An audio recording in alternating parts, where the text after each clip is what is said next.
శ్రోతలు, దేవుని వాక్యమే బైబిలు గ్రంథం. ఇదే లేఖనం. దేవుని ప్రేరణను బట్టి ఆత్మావేశము వల్ల భక్తుల ద్వారా రాయబడిన వాక్యమే దేవుడు పలికిన వాక్యం. మన జీవమునకు భక్తికి మూలమైనది దేవుని వాక్యం. యేసుక్రీస్తే దేవుని వాక్యమని చెప్పబడింది. ఆయనే దేవుణ్ణి బయలుపరచిన దేవుని కుమారుడు యేసుక్రీస్తు. వాక్యం మన పాదములకు దీపం, మన త్రోవకు వెలుగు. వాక్యం ఎంతో పదునైన ఖడ్గం. వాక్యం దేవుని బిడ్డలలో ప్రతి ఒక్కరిలో సమృద్ధిగా నివసించాలని దేవుని చిత్తం. వాక్యం చిరస్థాయిగా నిలిచి ఉండే సజీవ శక్తి. మానవ సాధనముల ద్వారా వాక్యం రాయబడింది, ప్రకటించబడుతోంది. అయినా వాక్యానికి మూలం దేవుడే. గత పాఠాలలో బైబిలు యొక్క విశిష్టతను వివిధ దృక్కోణములలో మనము పరిశీలించాము. బైబిలు మానవతకు దేవుడిచ్చిన గొప్ప ఈవి. బైబిలు చేత ప్రభావితులైన గొప్ప వ్యక్తులెందరో చరిత్రలో మనకు కనిపిస్తారు. వారి సాక్ష్యాలు మన వ్యక్తిగత విశ్వాసానికి ఎంతో ప్రోత్సాహకరమైనవి. బైబిలునందు మనకు ఆదరణ లభిస్తుంది. జీవితమంటే ఏమిటో మనకు దేవుని మాటల్లో నిర్వచిస్తుంది బైబిలు. లోకయాత్రలో దారి తప్పకుండా మనిషిని నడిపించే మ్యాప్ లాంటిది బైబిలు గ్రంథం. ఆత్యయిక పరిస్థితుల్లో మనకు బైబిలు సందేశం కర్తవ్యాన్ని ఉపదేశిస్తుంది. జీవితంలో కలిగే దెబ్బలకు, గాయాలకు బైబిలు సందేశం గొప్ప చికిత్స. దేవుని వాక్యాన్ని అనుదిన జీవితంలో అన్వయించుకొని చూడండి. ఇహలోక సమస్యలకు పరలోక పరిష్కారాన్ని చూపుతుంది దేవుని వాక్యం. దేవుని వాక్యం 66 గ్రంథాల పరిశుద్ధ సంపుటం, పుటం పెట్టిన మేలిమి బంగారం. ఏ దేశ పౌరులైనా ఈ గ్రంథాన్ని జీవిస్తే ఉత్తమ పౌరులవుతారు అనేది నిర్వివాదాంశం. కుటుంబంలో తండ్రులు మంచి తండ్రులవుతారు. భార్యాభర్తలు ఆదర్శ దంపతులవుతారు. బాల్యదశ నుండి బైబిలు సందేశాలను పాటిస్తే వారి భవిష్యత్తు మహోజ్వలమవుతుంది. అన్ని వయస్సుల వారికి తగిన సందేశం ఈ గ్రంథంలో ఉంది. బైబిలును పూర్తిగా అధ్యయనం చేస్తే పూర్తి ప్రయోజనం సిద్ధిస్తుంది. కొందరు దంపతులు విడాకులకు సిద్ధపడుతున్నారు గదూ. వీరికే గనక బైబిలు యొక్క దేవుడు, దేవుని యొక్క బైబిలు తెలిసి ఉంటే సమస్య అంతవరకు రాదని నిశ్చయంగా చెప్పగలం. క్రైస్తవ తల్లిదండ్రులారా, మీ పిల్లలకు చిన్నప్పటి నుండి బైబిలు సత్యాలు నేర్పండి. న్యాయవాదులకు దేవుని న్యాయం కావాలి. న్యాయాధిపతులకు దేవుని న్యాయశాస్త్రం కావాలి. ధార్మికులకు దేవుని ధర్మశాస్త్రం కావాలి. మన భావ ప్రపంచాన్ని బైబిలే ప్రభావితం చెయ్యాలి. బైబిలు మన ప్రవర్తన నియమావళికి మాతృక. బైబిలులోని దృశ్యాలు, సాదృశ్యాలు తూర్పు దేశాలకు సంబంధించినవి. అయితే అన్ని దేశాలకు ఆధ్యాత్మిక సంస్కృతిని నేర్పుతుంది పరిశుద్ధ బైబిలు. అన్ని దేశాలకు, సంస్కృతి, సభ్యతలకు చెందిన ప్రజలు బైబిలు ద్వారా ప్రభావితులై దైవ సంస్కృతిని అలవరుచుకున్నారు. మానవ హృదయంతో ప్రేమ భాషలో మాట్లాడుతుంది బైబిలు. రాజసౌధంలో బైబిలు రాజుతో మాట్లాడి, నీవు దేవునికి సామంతుడవు అంటుంది. బీద రైతు ఇంటిలో బైబిలు అతనితో మాట్లాడి, నీవు దేవుని బిడ్డవు అంటుంది. దేవుని వాక్యపు విత్తనం ఏ దేశపు భూమిలోనైనా మొలుస్తుంది, ఆ దేశపు పంట అవుతుంది. చిన్నపిల్లలు బైబిలు కథలు ఆప్యాయంగా వింటారు. ఆ కథల్లోని పరమార్థాన్ని వయోవృద్ధులు సైతం ధ్యానిస్తూనే ఉంటారు.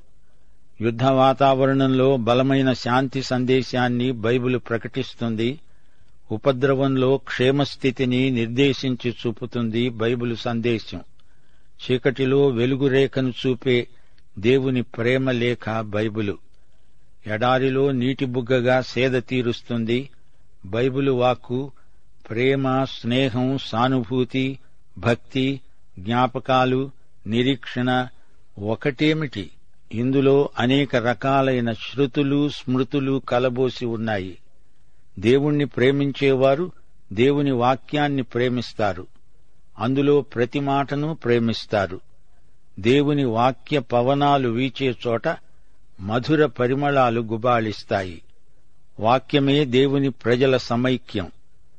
దేవుడు, మానవుడు ఈ గ్రంథ రచనకు కర్తృత్వం వహించటం గొప్ప విశేషం. అనగా ఆత్మపూర్ణుడైన రచయిత దేవునికి జతపనివాడవుతున్నాడు. 1500 సంవత్సరాల వ్యవధిలో 40 మంది రచయితలు, వివిధ ప్రాంతాలకు చెందినవారు దేవుడు రాయించబట్టే ఇది రాయగలిగారు. అందుకే బైబిలు మాటలలో ఎక్కడా వ్యాఘాతం కనిపించదు. ఇంతటి ఏకవాక్యత గల గ్రంథం మరొకటి లోకంలో ఎక్కడా కనిపించదు. మనిషి అర్థం చేసుకోవటంలో లోపముంటుందేమో కాని బైబిలు వాక్యంలో ఎట్టి లోపమూ లేదు, ఉండడానికి వీల్లేదు. ఆయా భక్తులు మనుషులు కాబట్టి ఏవేవో తప్పులు చేశారు గాని బైబిలు రచనలో మాత్రం దేవుడు ఏ తప్పు లేకుండా రాయించాడు.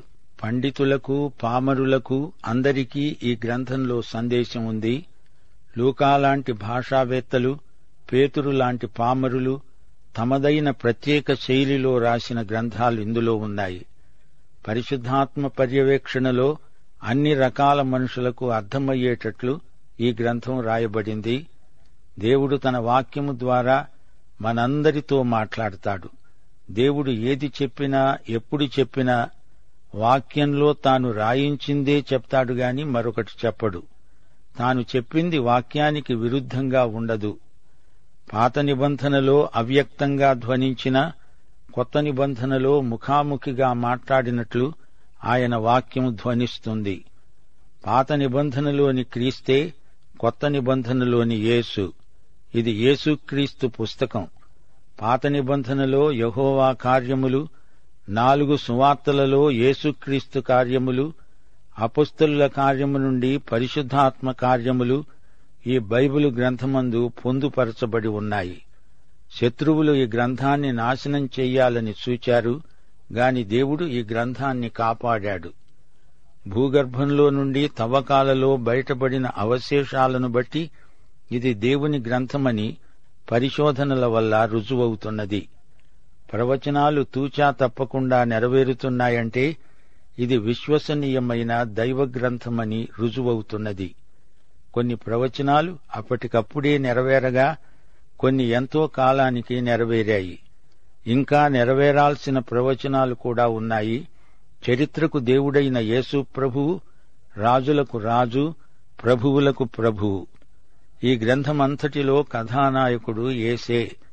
క్రీస్తు పుట్టుకను గురించిన ప్రవచనాలు బైబిలులో ప్రత్యేక ఆకర్షణ. వీటన్నిటిని మించి బైబిలు సందేశము ఆధ్యాత్మిక శక్తి గలదై అనేక మంది జీవితాలను పరివర్తన చెందించింది. బైబిలును మనమేమీ సమర్థించే ప్రయత్నం చేయనక్కర్లేదు. బైబిలు సందేశాన్ని ఉన్నది ఉన్నట్లు ప్రకటించటమే మన పని. ప్రియ శ్రోతలు, జ్ఞాపకముంచుకోండి, దేవుని ఆత్మ ఎల్లప్పుడూ దేవుని వాక్యాన్ని అనుసరించి పనిచేస్తాడు. ప్రత్యక్షం, ప్రేరేపణ, వెలిగింపు, వ్యాఖ్యానం అనే విధానాల ద్వారా దేవుని వాక్యం మానవ హృదయంలో ప్రవేశించి దేవుని చిత్తం నెరవేరుస్తుంది. దేవుని వాక్యాన్ని వివరించేవారు ఆత్మ నింపుదల, నడుపుదల లేనిదే సరిగా వివరించలేరు. సరైన బైబిలు అనువాదమే మనకు దేవుని సందేశాన్ని సూటిగా, తేటగా అందించగలుగుతుంది. మా శ్రోతలు ఈ బైబిలు గ్రంథాన్ని శ్రద్ధగా, భయభక్తులతో అధ్యయనం చెయ్యాలి. ఇది అనుదినమూ అభ్యసించాలి. బైబిలు ధ్యానం వల్ల మన మనస్సు, హృదయము పవిత్రమవుతాయి. బైబిలుకు మనము ఎల్లప్పుడూ విధేయులమై ఉండాలి. ప్రకృతి సంబంధులకు ఆధ్యాత్మిక విషయాలు అర్థం కావు గాని ఆత్మ సంబంధులకు అవి తేట తెల్లమవుతాయి. పరిశుద్ధాత్మే మన పరమ బోధకుడు. ఆయనే మనలను సర్వసత్యములోనికి నడిపించేవాడు. దేవుని వాక్యమును నెమరు వేయడమే ధ్యానించడం. బైబిలు గ్రంథంలో మానవాతీతమైన పరిమాణం ఉంది. అందుకే దీనిని ఎవరూ రూపుమాపలేకపోయారు. బైబిలును నాశనం చెయ్యాలనుకున్న వారే నాశనమయ్యారు. ఎన్ని సమ్మెటపోట్లు తగిలినా సుత్తెలు విరిగిపోవాల్సిందే కాని వాక్యం మాత్రం చిరస్థాయిగా నిలిచి ఉంది. రోమా రాజ్యాధినేతలు ఎంత వ్యతిరేకించినా బైబిలు నిలిచే ఉంది. క్రీస్తు శకం 303 సంవత్సరంలో డయోక్లిషియన్ చక్రవర్తి బైబిలును ద్వేషించి దాన్ని నాశనం చేశానులే అనుకున్నాడు. ఆ తరువాత కాన్స్టాంటైన్ చక్రవర్తి ఎవరి దగ్గరైనా బైబిలు ప్రతి ఒక్కటైనా ఉందా, గొప్ప బహుమానమిస్తాను అని ప్రకటించాడు. 24 గంటల్లో 50 బైబిలు ప్రతులు అతని దగ్గరికి వచ్చాయి. యోహాను సువార్త 16వ అధ్యాయం 1-3 వరకు ప్రభువు చెప్పిన ఆదరణ మాటలను మనమెన్నటికీ మరువలేము. మీరు అభ్యంతరపడకుండా ఉండాలని ఈ మాటలు మీతో చెబుతున్నాను. వారు మిమ్మను సమాజ మందిరములో నుండి వెలివేస్తారు. మిమ్మను చంపే ప్రతివాడు తాను దేవునికి సేవ చేస్తున్నానని అనుకునే కాలము వస్తున్నది. వారు తండ్రిని నన్ను తెలుసుకొనలేదు గనుక ఈలాగు చేస్తారు. శ్రోతలు, ఎందరో తాత్వికులు, వేదాంతులు బైబిలును వ్యతిరేకించారు.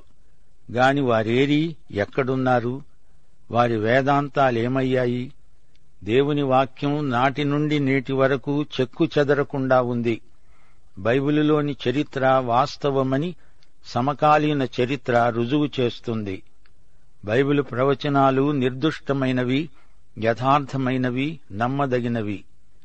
యెషయా గ్రంథం 41వ అధ్యాయం 22-23 వచనాలు. ఇదొక సవాలు. జరగబోయే వాటిని విశదపరచి మా ఎదుట తెలియచెప్పండి, లేని ఎడల రాగల వాటిని మాకు తెలియచెప్పండి. ఇక మీదట రాబోయే సంగతులను తెలియచెప్పండి. అప్పుడు మీరు దేవతలని మేము ఒప్పుకుంటాము. ఇశ్రాయేలును గురించి, అన్యజాతులను గురించి, ఆయా ప్రసిద్ధ పట్టణాలను గురించి ఎన్నో ప్రవచనాలు పలకబడ్డాయి. కొన్ని నెరవేరాయి గనుక మిగతావి కూడా తప్పక నెరవేరుతాయి. అంతేకాదు, ఆయా వ్యక్తులను గురించి కూడా దేవుడు ఎన్నో ప్రవచనాలు పలికించాడు. కోరెషును గురించి, అలెగ్జాండరును గురించి ప్రవచనాలు బైబిలులో ఉన్నాయి. యేసుక్రీస్తునందు నెరవేరిన ప్రవచనాలు ఎన్నో ఉన్నాయి. పాత నిబంధనలోని ప్రవచనాలను ఒక్కటి తప్పిపోకుండా అన్నిటినీ నెరవేర్చినవాడు ప్రభువైన యేసుక్రీస్తు. ఆయన పుట్టుక, ఆయన బహిరంగ సేవ, ఆయన మరణ పునరుత్థానములు అన్నీ క్రీస్తునందు నెరవేరాయి. ఆయన రెండో రాకడ ప్రవచనాలు నెరవేరనున్నాయి.